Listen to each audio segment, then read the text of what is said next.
आप सबको जय मसीह की। आज तारीख है 28/3/2026 और हम शाम का वचन पढ़ेंगे। हम पढ़ेंगे न्यायों की पुस्तक में से 4, 5 और 6 अध्याय। जब एहूद मर गया और इज़राइलियों ने फिर यहोवा की दृष्टि में बुरा किया, इसलिए यहोवा ने उनको हासोर में विराजने वाले कानान के राजा याबीन के अधीन कर दिया, जिसका सेनापति सिसरा था, जो अन्य जातियों के हरोशेत का निवासी था। तब इज़राइलियों ने यहोवा को दुहाई दी, क्योंकि सिसरा के पास लोहे के 900 रथ थे। वह इज़राइलियों के 20 वर्ष तक बड़ा अंधेर करता रहा। उस समय लपीदोत की स्त्री दबोरा को, जो नबिया थी, इज़राइलियों का न्याय करती थी। वह एप्रैम के पहाड़ी देश में रामा और बेतेल के बीच में दबोरा के खजूर के तले बैठा करती थी, और इज़राइली उसके पास न्याय के लिए जाया करते थे। उसने अबीनिमोम के पुत्र बाराक को केदाश नप्ताली में से बुलवाकर कहा, क्या इज़राइल के परमेश्वर यहोवा ने यह आज्ञा नहीं दी कि तू जाकर ताबोर पहाड़ पर चढ़ और नप्तालियों और जबूलूनियों के 10,000 पुरुषों को संग ले जा? तब मैं याबीन के सेनापति सिरसा को रथों और भीड़ भाड़ समेत किशोन नदी तक तेरी ओर खींच ले आऊँगा और उसको तेरे हाथ में कर दूँगा।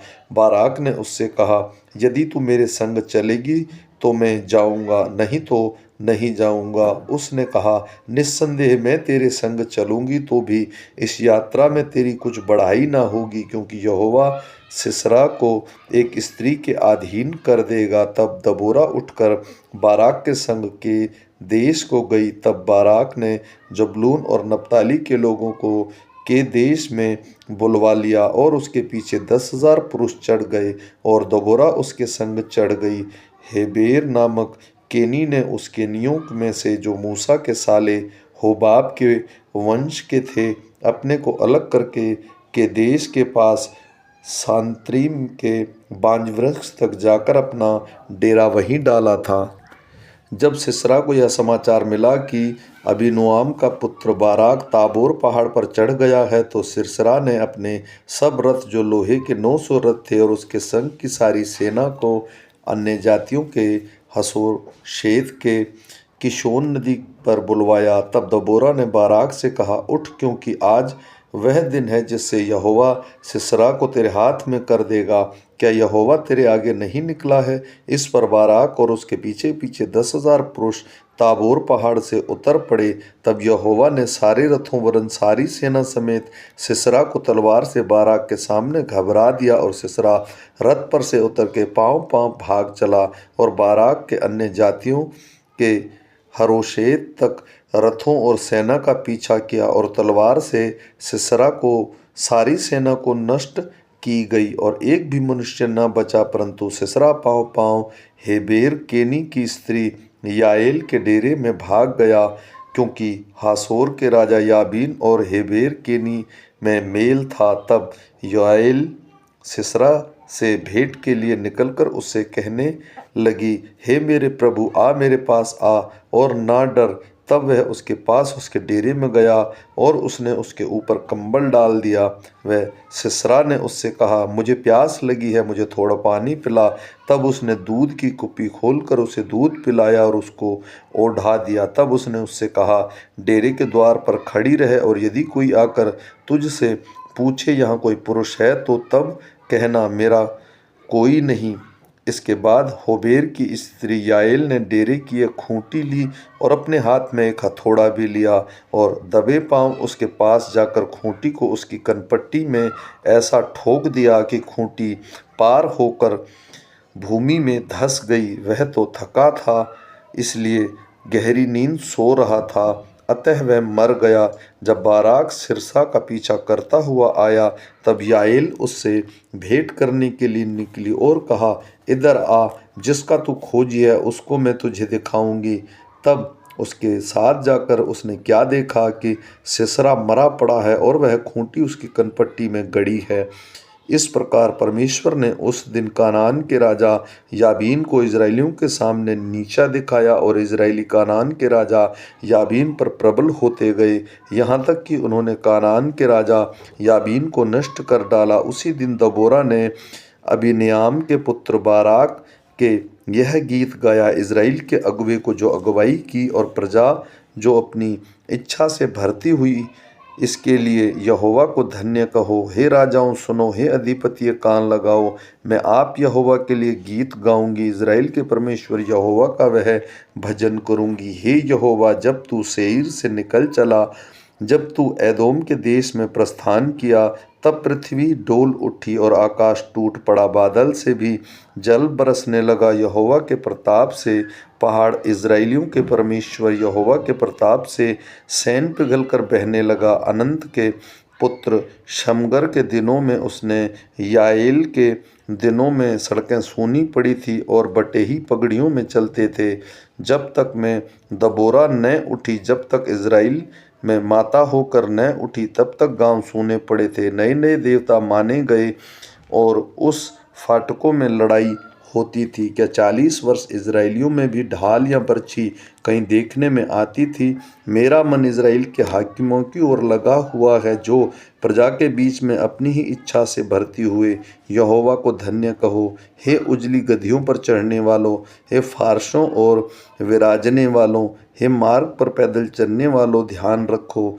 पनघट के आसपास पर धुरंधारियों की बातों के कारण वहाँ से यहोवा के धर्ममय कामों का, इजराइल के लिए उसके धर्ममय कामों का वर्णन करेंगे। उस समय यहोवा की प्रजा के लोग फाटकों के पास गए। जग जग हे दबोरा, जग जग गीत सुना। हे बाराक उठ, हे अबीनोआम के पुत्र, अपने बंदियों को बंधुआई से ले चल।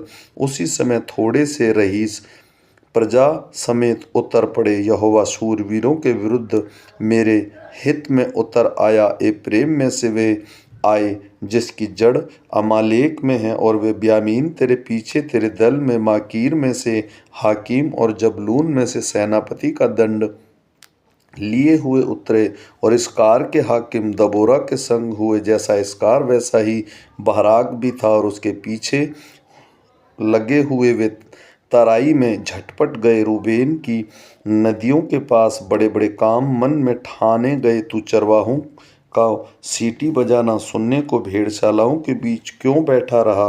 रूबेन की नदियों के पास बड़े बड़े काम सोचे गए। गिलाद यरदान पार रह गया, और दान क्यों जहाज़ों में रह गया?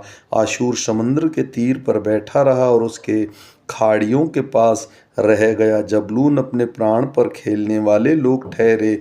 नप्ताली भी देश के ऊंचे ऊंचे स्थानों पर वैसा ही ठहरा। राजा आकर लड़े, और उस समय कानान के राजा मिग्दो के सोतों के पास आकर तानाक में लड़े, और उस पर रुपयों का कुछ लाभ ना पाया। आकाश की ओर से भी लड़ाई हुई, वरन तारों ने अपने अपने मंडप से सिरसा से लड़ाई की। किशोन नदी में उनको बहा दिया, अर्थात वही प्राचीन नदी जो किशोन नदी है। हे मन, हियाव बांध कर आगे बढ़। उस समय घोड़े के खुरों की टाप का शब्द होने लगा। उसके बलिष्ठ घोड़ों के कूदने से यह हुआ। यहोवा का दूत कहता है कि मेरोज को शाप दो, उसके निवासियों को भारी शाप दो, क्योंकि वे यहोवा की सहायता करने को, शूरवीरों के विरुद्ध यहोवा की सहायता करने को न आए। सब स्त्रियों में से केनी होबेर की स्त्री याएल धन्य ठहरेगी। डेरे में रहने वाली सब स्त्रियों में से वह धन्य ठहरेगी। सिसरा ने पानी मांगा, उसने दूध दिया। रईस के योग्य बर्तन में वह मक्खन ले आई। उसने अपना हाथ में खूंटी की ओर, अपना दाहिना हाथ बढ़ाई के हथौड़े की ओर बढ़ाया, और हथौड़े से सिरसा को मारा। उसके सिर को फोड़ डाला और उसकी कनपट्टी को आर पार छेद दिया। उस स्त्री के पांवों पर भी झुककर वह गिरा। वह पड़ा रहा और उस स्त्री के पांवों पर झुका हुआ गिरा। जहाँ झुका वहीं मरा पड़ा रहा। खिड़की से एक स्त्री झांक कर चिल्लाई। सिरसा की माता ने झिलमिली की ओट से पुकारा, उसके रथों के आने में इतनी देर क्यों लगी? उसके रथों के पहिए को देर क्यों हो गई है? उसके बुद्धिमान प्रतिष्ठा स्त्रियों ने उसे उत्तर दिया, वरन उसने अपने आप को इस प्रकार उत्तर दिया, क्या उन्होंने लूट पाकर बांट नहीं ली? क्या एक एक पुरुष को एक एक वरन दो दो कुमारियां और सिरसा के रंगे हुए वस्त्र की लूट वरन बूटे कढ़े हुए रंगीले वस्त्र की लूट और लूटे हुए के गले के दोनों ओर बूटे कढ़े हुए रंगीले वस्त्र नहीं मिले? हे यहोवा, तेरे सब शत्रु ऐसे ही नष्ट हो जाएं, परंतु उसके प्रेमी लोग प्रताप के साथ उदय होते हुए सूर्य के समान तेजोमय हो। फिर देश में 40 वर्ष तक शांति रही। तब इजराइलियों ने यहोवा की दृष्टि में बुरा किया, इसलिए यहोवा ने उन्हें मिघानियों के वश में 7 वर्ष कर रखा और मिघानी इजराइलियों पर प्रबल हो गए। मिघानियों के डर के मारे इजराइलियों ने पहाड़ों में गहरे गड्ढे और गुफाओं और किलों को अपने निवास बना लिया। जब जब इजरायली बीज बोते तब तक मिघान और अमालेकी और पूर्वी लोग उसके विरुद्ध चढ़ करके अज्जा तक छावनी डालकर भूमि की उपज नष्ट कर डालते थे और इजरायलियों के लिए न तो कुछ भोजन वस्तु और न भेड़ बकरी और न गाय बैल और न गधा छोड़ते थे, क्योंकि वे अपने पशुओं और डेरों को लिए हुए चढ़ाई करते और टिड्डियों के दल के समान बहुत आते थे और उनके ऊँट भी अनगिनत होते थे और वे देश को उजाड़ने के लिए उसमें आया करते थे और मिघानियों के कारण इजराइल बड़ी दुर्दशा में पड़ गए। तब इजराइलियों ने यहोवा की दुहाई दी। जब इजराइलियों ने मिघानियों के कारण यहोवा को दुहाई दी, तब यहोवा ने इजराइलियों के पास एक नबी भेजा, जिसने उनसे कहा, इजराइल का परमेश्वर यहोवा यूँ कहता है, मैं तुमको मिस्र में से ले आया और दास्तव के घर से निकाल ले आया, और मैंने तुमको मिस्रियों के हाथ से वरन जितने तुम पर अंधेर करते थे उन सबों के हाथ से छुड़ाया और उनको तुम्हारे सामने से बरबस निकाल कर उनका देश तुम्हें दे दिया। और मैंने तुमसे कहा, मैं तुम्हारा परमेश्वर यहोवा हूँ। एमोरी लोग जिनके देश में तुम रहते हो, उनके देवताओं का भय न मानना, परंतु तुमने मेरा कहना नहीं माना। फिर यहोवा का दूत आकर उस बांज वृक्ष के तले बैठ गया जो ओपरा के अबीजेरों के योएस का था, और उसका पुत्र गिदोन एक दाखरस के कुंड में गेहूं लिए झाड़ रहा था कि उसे मेघानियों से छिपा रखे। उसको यहोवा के दूत ने दर्शन देकर कहा, हे शूरवीर सूरमा, यहोवा तेरे संग है।